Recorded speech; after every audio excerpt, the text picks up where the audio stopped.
Hello నమస్తే అస్సలాముఅలైకుమ్. ఈరోజు నేను క్యారమెల్ పాప్కార్న్ ప్రిపేర్ చేశాను. దీన్ని మనం ఇంట్లోనే ఈజీ వేలో ప్రిపేర్ చేసుకోవచ్చండి. అది ఎలా ప్రిపేర్ చేశానో మీకు చెప్తాను. ఏం లేదండి, ముందుగా మనం పాప్కార్న్ని ఫ్రై చేసుకోవాలి. ఇలా ఫ్రై చేసుకున్న తర్వాత మనం షుగర్ని తీసుకుని క్యారమెల్ అయ్యేంత వరకు క్యారమలైజ్ చేసుకోవాలి. క్యారమలైజ్ ఎలా అవుద్దంటే షుగర్ని తీసుకున్న తర్వాత అందులో మనం అసలు వాటర్ కూడా యాడ్ చేయకూడదు. అదే షుగర్ కరిగి క్యారమెల్ లాగా ప్రిపేర్ అవుద్ది. అదే తీగపాకం అంటారు కదా, అలా తీగపాకం వచ్చేంత వరకు ఫ్రై చేసుకోవాలి.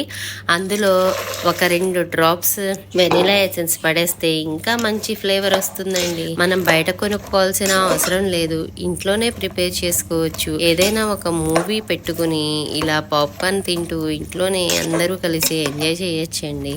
మీరు కూడా ఒకసారి తప్పకుండా ట్రై చేయండి. అలాగే నా వీడియోకి ఒక లైక్ ఇవ్వండి. Thank you for watching. Bye.